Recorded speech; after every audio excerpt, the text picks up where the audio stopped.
Part 1 এ যে উত্তরটা দিয়েছিলাম আমার দাদা, তো সেই দাদার বৌভাতের জন্যই এতদূর সিঙ্গুর আসা। এখানে এসে যখন পৌঁছলাম তখন দুপুর ১:৩০ মতন বাজে।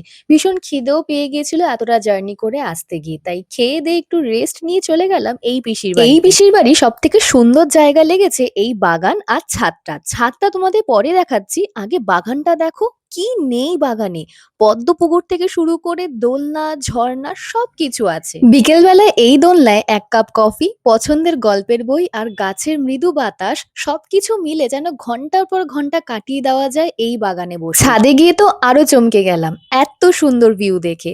মন তো একেবারেই চাইছিল না এখান থেকে চলে যেতে, কিন্তু যেতে তো হবেই, কিছু করার নেই। সন্ধ্যাবেলা অনুষ্ঠান বাড়ি ফিরে এসে মাকে রেডি করে দিলাম, একটা ছোট্ট খোপা বেঁধে দিলাম আর মুখে একটু লাইট মেকআপ। ব্যাস, মা ডান।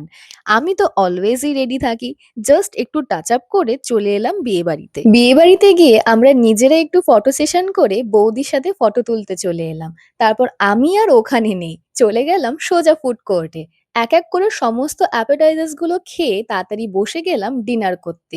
বিকজ আমাদের আবার এতটা জার্নি করে বাড়িও ফিরতে হবে। এখানের মেনুতেও মাটন ছিল, আর তোমরা তো জানোই মাটন দেখলে আমার দিল খুশ হয়ে যায়। তবে এখানের প্রতিটা রান্নাই খুবই সুস্বাদু হয়েছিল। বিয়েবাড়ির ব্লগগুলো তোমাদের কেমন লাগছে তা অবশ্যই জানিও, আর এই ভিডিওর পার্ট 1 টা দেখতে একদম মিস করো না। ভিডিওটা ভালো লাগলে অবশ্যই একটা লাইক ও সাবস্ক্রাইব করো।